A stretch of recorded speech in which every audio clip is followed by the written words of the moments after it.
Bienvenue, chers spectateurs. Nous poursuivons notre voyage captivant avec le deuxième épisode de notre série. Dans l'épisode précédent, La prise du pouvoir, nous avons exploré comment le CNDD, sous la direction du capitaine Moussa Dadis Camara, a émergé sur la scène politique guinéenne, marquant un tournant décisif dans l'histoire du pays. Aujourd'hui, dans les coulisses du CNDD, nous allons plonger plus profondément dans le fonctionnement interne de ce conseil. Nous allons découvrir les dynamiques, les stratégies et les luttes de pouvoir qui ont défini cette période, offrant une perspective unique sur les événements qui ont façonné la Guinée contemporaine. Préparez-vous à dévoiler les secrets cachés derrière les portes closes du pouvoir, révélant une histoire de décisions cruciales, de conflits internes et de la quête de contrôle. Grâce au témoignage éclairant de Toumba Diakité, nous vous invitons à explorer les couloirs du pouvoir et les décisions cruciales prises en coulisses. Comment les stratégies ont-elles été formulées? Quels étaient les conflits internes? Et comment ont-ils influencé les politiques et les actions du CNDD? Nous analyserons des moments clés, des alliances secrètes et des luttes de pouvoir, offrant une perspective unique sur les forces en jeu durant cette époque. Entretiens avec des témoins clés, analyses d'experts et documents exclusifs viendront enrichir notre compréhension de cette période critique.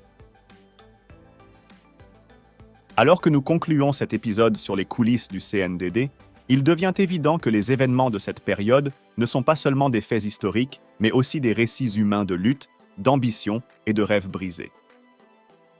Ce que nous avons découvert ici pose les bases pour notre prochain épisode, le recrutement à Kaléa, où nous examinerons comment les décisions prises dans ces coulisses ont mené au tragique et inoubliable massacre du 28 septembre. Restez avec nous alors que nous continuons à dévoiler les couches de cette histoire complexe et captivante. Suivons. Donc la prise de pouvoir est finie. Je vais maintenant rentrer dans la structure du commandement à la présidence. Ça aussi, il n'y a pas d'ambiguïté.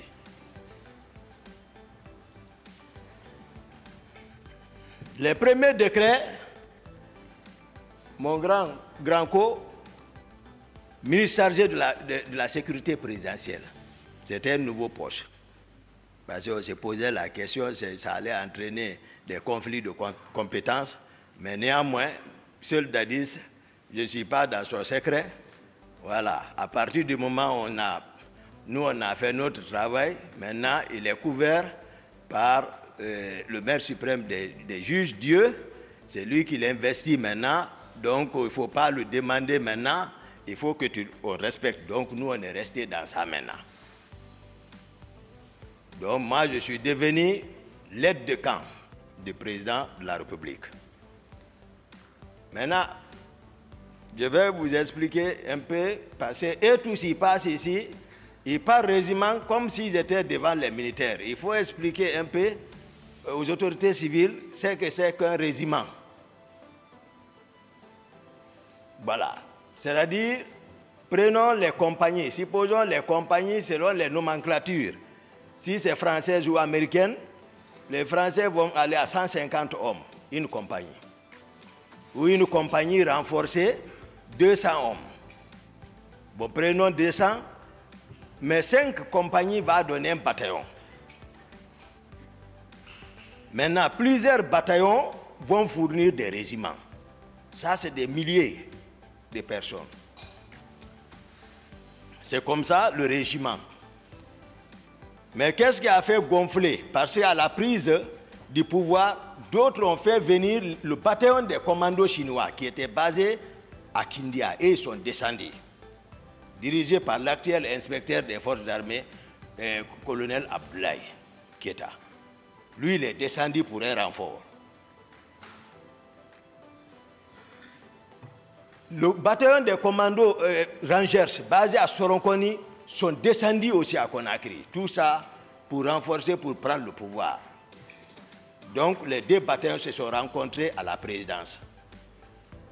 Lorsque c'est moi qui ai relevé toutes les positions du fait général Lansana Conté, personne ne m'a dit. C'est moi qui ai relevé tous les camps. J'ai dit à toute la troupe, j'ai dit rejoignez la présence, les anciens, allez-y à Bata. Donc, la présidence, c'est comme ça. Parce qu'on ne peut pas prendre le pouvoir. L'ancienne garde de Conté, eux aussi, ils sont en ville, ils sont en train de manœuvrer. Ils ont même arrêté leur commandant, le colonel Fodeba, qui est à Etidjan. Et déjà, ils les ont arrêtés par leurs propres hommes, les envoyés au PM3. C'est Matumba qui est descendu la nuit. Oui, ok. Je suis passé par la corniche pour venir au PM3, sortir ceci là-bas, envoyer au camp Alpha, pour affaiblir encore ceci là. C'est moi qui ai fait ça. Donc, il faut que les gens sachent, ceux qui parlent aujourd'hui, où ils étaient avant le pouvoir là. Donc, moi, ils m'ont vu avec Dadis, il sait, et il ne sait pas que moi, je ne mens pas. Et moi, je ne suis pas quelqu'un qui cherche à se substituer de quelque chose. Non. Tout ce que je fais, je mets la conscience devant et puis la force derrière. J'ai 5e dan. Oui. Et formé, je suis rangeur, formé par les Américains. Et je suis médecin encore.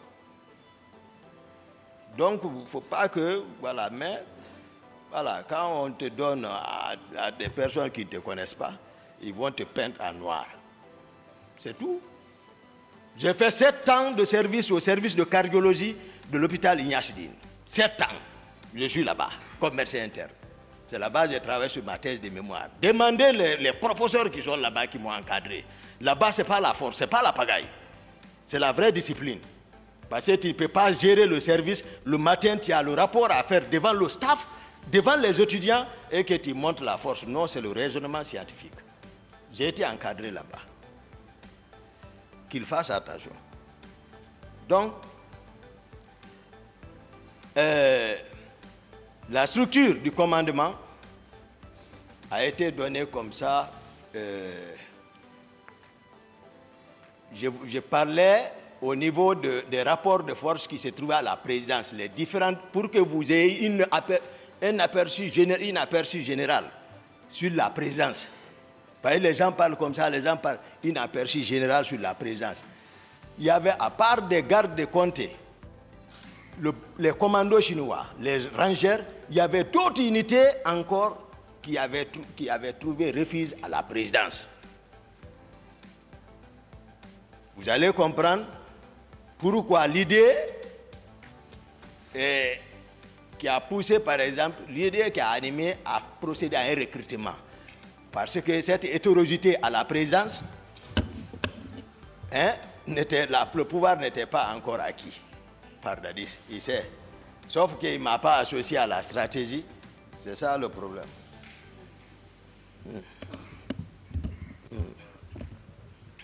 Donc, le commandant maintenant, j'ai parlé, le régiment, j'ai défini ce que c'est qu'un régiment.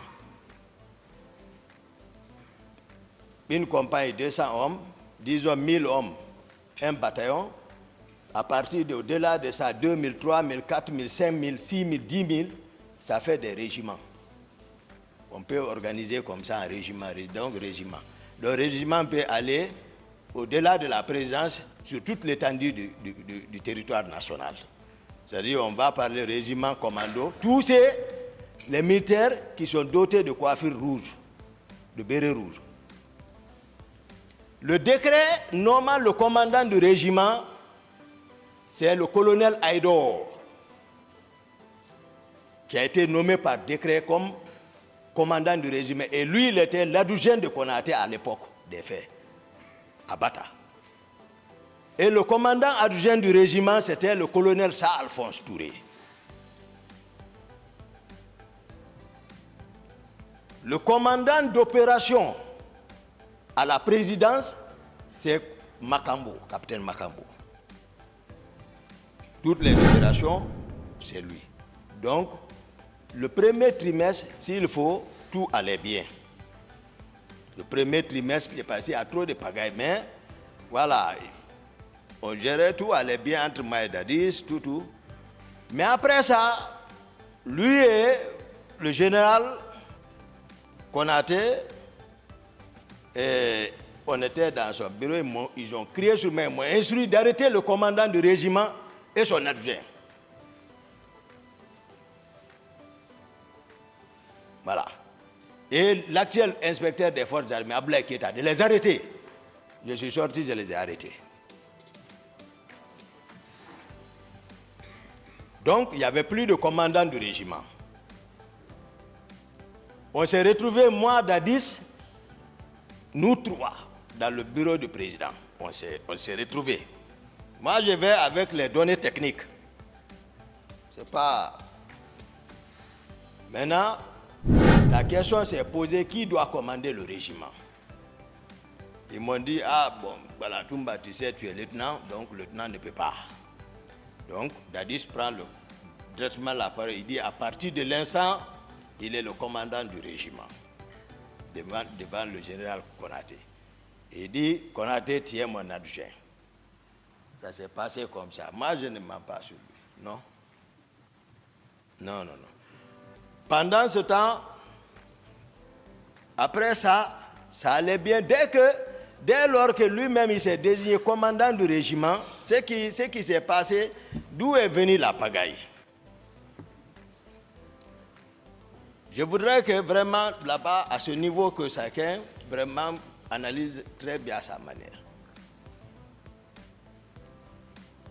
Le protocole de sortie à la présidence. D'habitude, moi, Dadis m'appelle. Il me dit, Toumba, voilà, on doit partir, j'ai le programme, préparons la sortie. Moi, je suis aide de camp, c'est sa protection physique. Sa sécurité physique et sa protection physique est le salon qui relève de mon commandement. C'est ça l'aide de camp. Et ce salon-là aussi, je le sollicite à partir du commandant du régiment pour me fournir ces éléments.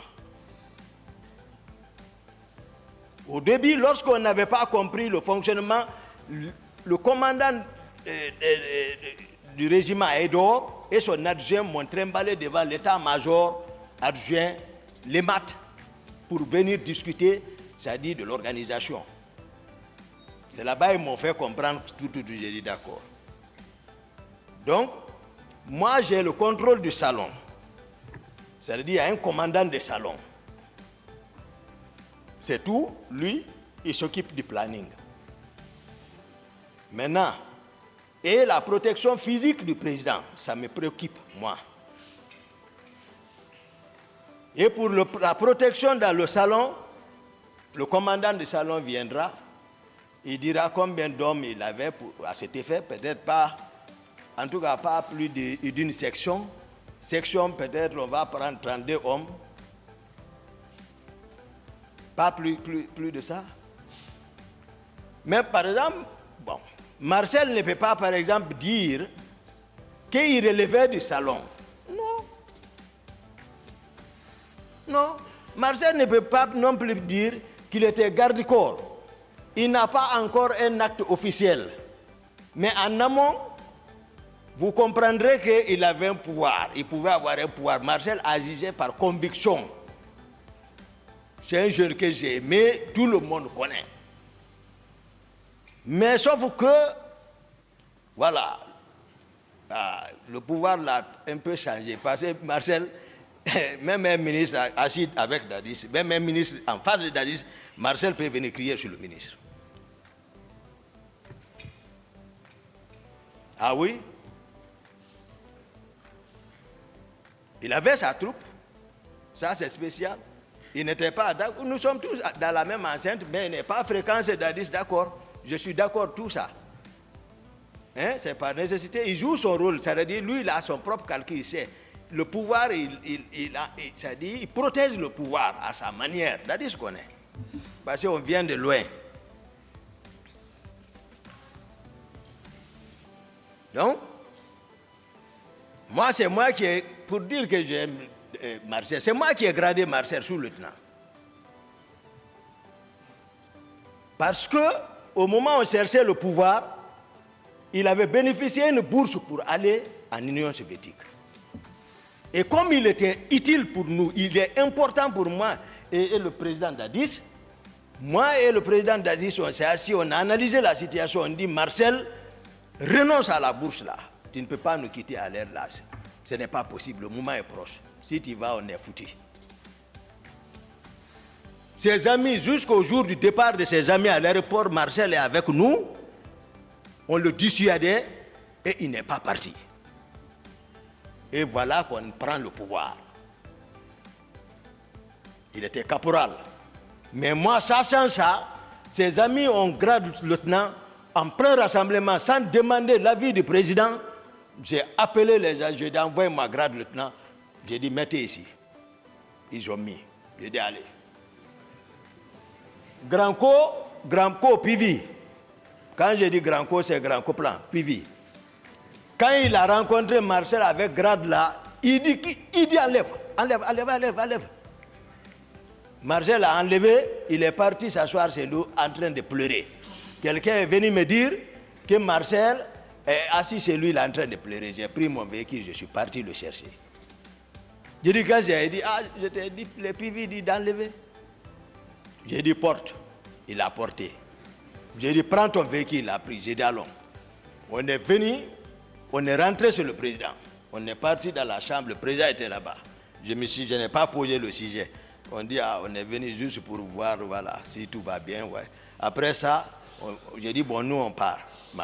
Après 2 pas, j'ai dit, excellent, j'ai dit, dis à les PV de faire attention. Il dit quoi, Boutoumba? J'ai dit à Marcel de porter le lieutenant, il dit d'enlever. Le président dit, oh, ils sont qui? Ils sont qui?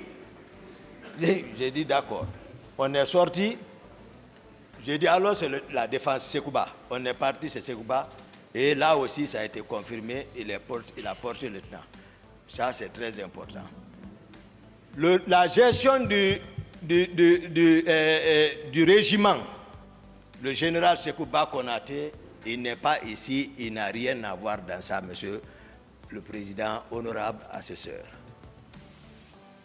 Le groupe du général Sekouba Konaté, avec lequel on a pris le pouvoir à Bata, lui, il était toujours avec le groupe là.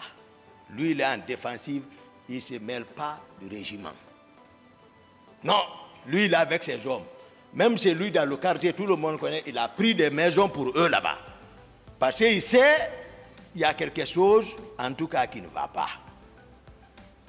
Non seulement ces hommes étaient contre pourquoi il n'a pas pris le pouvoir, et ils connaissent ça, donc chacun, rien n'était sûr.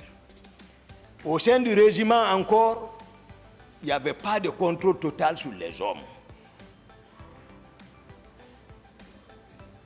Donc, qu'est-ce qui s'est passé? Qu'est-ce qui a amené maintenant le désordre? Le colonel Tcheboro qui est ici, moi c'est un frère, moi je n'aime pas, quand je vois les gens parler autrement, vraiment sans dire la vérité, ça dit non. Mais à tout moment, on peut mourir quand même. Qu'on soit ici ou ailleurs, on est entre frères. Il faut dire la vérité. Le colonel Tcheboro, d'abord, le nombre de personnes qui disent rien ne vérifie. Parce que moi j'entends, je n'ai pas vu, mais je sais, c'est les personnes que je vois derrière lui. Il y a près d'un bataillon. D'autres sont à Symphonia, d'autres sont à la présidence. C'est quand il a besoin, il fait la rotation. Mais ils sont tous coiffés en béret rouge, des gendarmes. En béret rouge.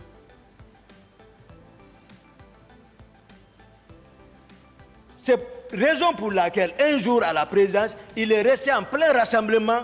Le régiment était contre. Ils n'ont pas pu se ressaisir. Ils sont partis les trouver à rassemblement. Ils les ont attaqués, frappés, à cause de bonnet la rouge. C'est le président Dadis qui est sorti ce jour en culotte. Je n'étais pas là-bas. Il est venu calmer la situation. Le soir, on s'est rencontrés. J'ai dit les rumeurs que moi, j'apprends ici, c'est pas bon parce que le comportement de Tcheboro, c'est pas bien.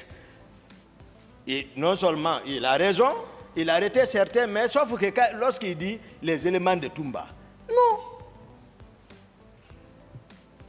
Moi, je n'ai pas d'éléments dans l'armée, chacun a une fonction bien définie là. Le pouvoir est pris, il y a le président, il y a la structure qui est mise en place.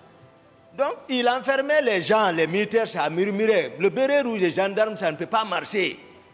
Il est à l'enceinte de la présidence. Les autres voient leurs camarades enfermés là-bas. Et les gendarmes portent béret rouge.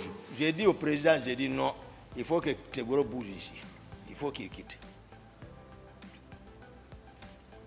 J'ai dit, il faut qu'il sorte de la présidence. S'il doit jouer son rôle, il n'a qu'à sortir.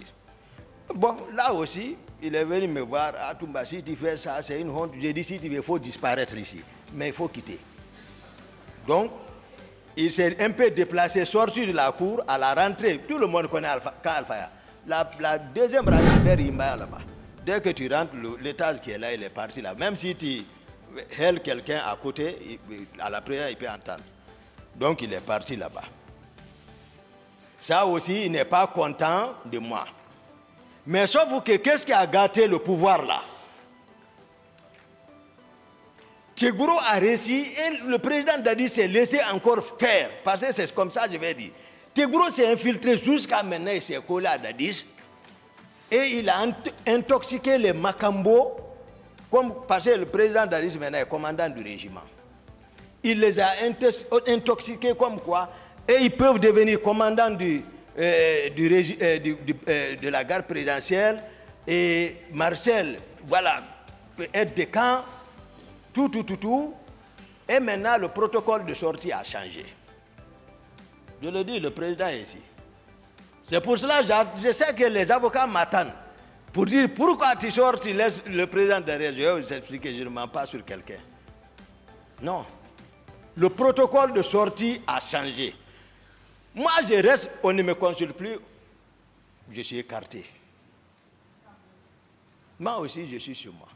J'apprends seulement, le président est sorti. Il est à Bambeto, avec la jeunesse de Bambeto. J'ai dit, comment ils sont partis? Tegboro est monté à ta place, Makambo a coordonné, ils sont partis. Je prends mon véhicule de commandement, je viens le rejoindre sur la place. Je m'arrête, je m'annonce, ce jour encore, Tegboro est arrêté à ma place. Je m'arrête, je m'annonce, je le regarde. Après, il quitte, je viens, je prends ma place. Je n'ai rien dit. Le jour, le président Abdoulaye Wade est venu au palais. J'ai appris que le président déjà est au palais. J'ai pris encore mon véhicule, puisque officiellement, en attendant, j'assure, tant que ça va, c'est bon. Mais si ça ne va pas, les gens vont me reprocher. Moi, je sais. Je viens encore, je le cherche, je viens, je m'annonce, celui qui est assis à ma place quitte, je m'assois. Le jour où le colonel Tegboro a organisé par sa communauté une lecture du Saint-Coran au bataillon, là aussi, j'apprends qu'ils sont partis. Néanmoins, je viens, je prends mon véhicule, je les rejoins. Celui qui était à ma place, il a quitté. J'ai appris qu'il est parti à Imbaya. Je sors, je le cherche, je ne l'ai pas vu. Ce qui m'a fait peur, le président est ici. Trop, c'était trop. Le président me dit, Toumba, on va sortir. J'ai dit d'accord. Vers 18h, accompagne-moi à Debrika, c'est mon intendant particulier, Gono. Gono doit venir ici. Sangaré, capitaine Gono. C'est pas bien. Moi, je ne connais pas ce juge, c'est Debrika.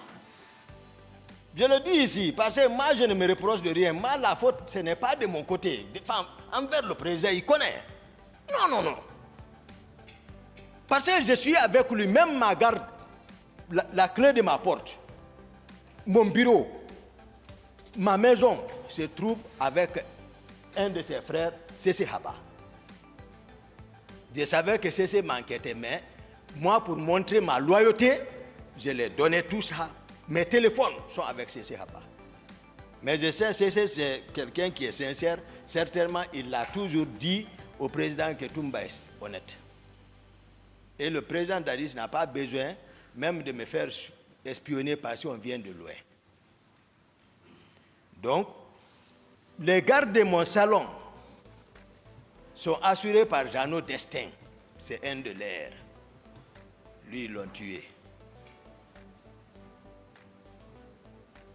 C'est-à-dire, je ne t'aide à rien. dans la sincérité totale. Maintenant, on sort, on va à Ségono Sangaré. On arrive vers 18h. On rentre Ségono Sangaré. Je vois des gens, le président ne va pas me dire le contraire. Je vois des gens, des centaines d'hommes habillés en cori, flèche, en machette. J'étais surpris. J'ai dit, il y a des gens comme ça, c'est Gono. Néanmoins, je me ressaisis, je m'assois. Je prends place. Qu'est-ce que le président fait? 18h30, 40, 50. Lui et les gens là, ils sortent par une porte. Je ne sais pas où ils sont partis. Et je reste là-bas, entre-temps, je me souviens. Attends, il faut voir où est le président. Je cherche, je ne le vois pas. Je cherche la cour, je ne le vois pas. Je sors, je ne vois pas. Je cherche partout, je ne le vois pas. Et je me retourne, je viens encore m'asseoir. Depuis qu'ils sont partis, ils ne sont revenus qu'à 5h du matin. Ouais. Dès qu'ils sont venus, j'ai dit au président, j'ai dit, non, ce que vous me faites, non, ce que vous me faites, je ne suis pas content. C'est-à-dire, je le dis, on est tous des frères, moi. Il ne faut pas que les gens pensent que Toumba, non. Vous comprendrez encore Koundara. J'ai dit, je ne suis pas content. Ils ont envoyé le tour pour qu'on déjeune. J'ai dit, moi, je ne déjeune pas. J'ai dit, ce que vous m'avez fait, je ne suis pas content. Vous disparaissez avec des inconnus. En cas de cas, où est la confiance comme ça? Donc, toujours, il y avait le fossé. Le protocole de sortie, Tchegboro vient seulement, Magambo organise, allez, ils sont partis. Toumba n'est plus contrôlé et n'est plus considéré. J'ai dit, d'accord. Général Konaté aussi, lui aussi, il a part. Il n'est pas associé rien à tout ça là. En toute sincérité. Même Marcel, je l'ai dit, même à la maison centrale tout récemment, demandez CC. C'est qui presse à la mosquée là-bas. Depuis qu'il est là, c'est lui qui presse. Je l'ai appelé. J'ai dit, Marcel, viens. CC, viens. Ils sont venus, on s'est assis à 3. J'ai dit, vous savez à quoi? Non. J'ai dit, on vient de loin. Et j'ai dit, rappelez-vous, on a géré ensemble. Mais vous êtes en train toujours de continuer à pécher. Vous ne réfléchissez pas, vous avez tout fait. Vous ne comprenez pas, mais voici, vous êtes en train de pécher. Ces jours, c'est pas comme ça, c'est pas comme ça, c'est pas comme ça. Il dit, c'est vrai. J'ai dit alors, ça c'est un problème national. Assumez. Dis la vérité aux gens. Il dit, c'est peut témoigner. Marcel dit, il dit, ce que vous dites, c'est vrai, mais il dit, mon commandant, ça là, je ne peux pas. Il dit, il a ajouté, même si c'est un char de combat qu'on envoie, je ne serais pas surpris. C'est pas ma même confrontation. Moi, je donne la vraie version des faits, parce que vous ne le connaissez pas. Voilà. Quand il dit, voilà, vous ne le connaissez pas. Il dit, même si c'est un char de combat, il ne va pas reconnaître. J'ai dit à Cessé devant lui, j'ai dit, cesse de le recevoir à l'église maintenant. J'ai dit, il n'a pas la foi. Cessé lui-même le dit, on a pressé, on s'est repenti. C'est la fin, ça va finir. Il dit, non. J'ai dit, bon, moi, vous allez me pardonner pour que je parle la vérité, je dise la vérité. Donc, le colonel Tchegboro, moi je parle, l'armée peut-être, ceux qui ont vécu, qui étaient à l'époque des faits, à la présence, savent ce que je dis que c'est vrai. Le colonel Tchegboro, tous ces hommes sont coiffés en béret rouge. Tous, il n'a qu'à arrêter béret noir, béret blanc, c'est pas clair, c'est des contre-vérités. C'est pas vrai. Donc tout ce qu'il dit, par exemple, il n'est pas d'accord avec Toumba, tout, comme ça que tout le monde. Même à Novotel, on est arrivé là-bas à l'imprévu. rien n'a été prévu comme sécurité là-bas. Le président prend l'initiative qu'il y a des hommes d'affaires qui devaient rencontrer là-bas. Allons-y là-bas. Alors, on va là-bas, à l'imprévu, c'est un hôtel, des embuscades sont possibles. On est en train de monter, Tchegboro quitte par là, il vient rentrer entre moi et Dadis. Je n'ai même pas dit, je l'ai ramassé, je l'ai pris. Il a crié, Excellence, il est en haut ici. Parce que c'est pas, moi Dadis même se tourne, il dit, Toumba y'a quoi? Dadis dit, Toumba y'a quoi? J'ai dit, je n'ai pas répondu, Dadis, je l'ai jeté. J'ai dit, allons-y. On est monté là où on prend l'ascenseur. Le président Dadis m'a pris, on est parti dans le coin. Il me dit, bon, Toumba, tu sais, Tchegboro parle bien de toi. J'ai dit, c'est Tchegboro qui parle aujourd'hui bien de moi. Mais lui, il est qui? Moi qui dois parler bien de lui. Et c'est d'où nous venons.